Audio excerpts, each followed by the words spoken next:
Nous considérons dans cette vidéo deux exemples de graphes d'activité sur les nœuds. Nous avons ici comme exemple un bon nombre d'activités qui constituent un projet, les activités de A jusqu'à H, et nous connaissons les prédécesseurs immédiats de chacune des tâches composant notre projet. Nous commençons la représentation par les activités qui n'ont pas de prédécesseur immédiat, c'est-à-dire les tâches A, B et C. Donc on dessine les tâches A, B et C. Ensuite, nous passons aux tâches qui ont un prédécesseur immédiat parmi ceux qui ont été déjà représentés.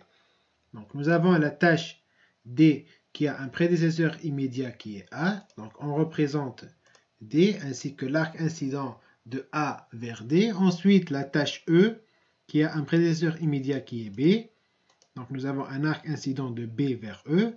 Ensuite, F a un prédécesseur immédiat qui est C. Ensuite, nous passons à la tâche G. Pour la tâche G, nous avons deux prédécesseurs immédiats qui ont été déjà représentés, qui sont D et E. Donc, nous avons deux arcs incidents vers G, venant de D et E. Ensuite, dernière tâche, la tâche H, a deux prédécesseurs immédiats qui ont été déjà représentés, qui sont F et G. Donc, nous avons deux arcs incidents vers H venant de F et G. Passons maintenant au deuxième exemple. Pour le deuxième exemple, nous avons les mêmes activités, mais nous avons changé l'ordre des prédécesseurs immédiats. Donc nous commençons tout d'abord par les activités A, B et C qui n'ont pas de prédécesseur immédiat. Ensuite, nous passons à la tâche D qui a un prédécesseur immédiat qui est A. Ensuite, la tâche E a deux prédécesseurs immédiats qui ont été déjà représentés, qui sont A et B. Donc nous avons deux arcs incidents vers E.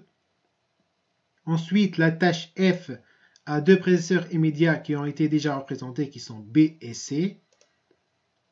Ensuite, la tâche G a deux prédécesseurs immédiats qui sont E et F, et qui sont déjà représentés. Donc, deux arcs incidents vers G. Et à la fin, nous avons la tâche H qui a deux prédécesseurs immédiats qui sont D et G. Et voilà, nous avons représenté graphiquement notre projet composé des tâches A jusqu'à H.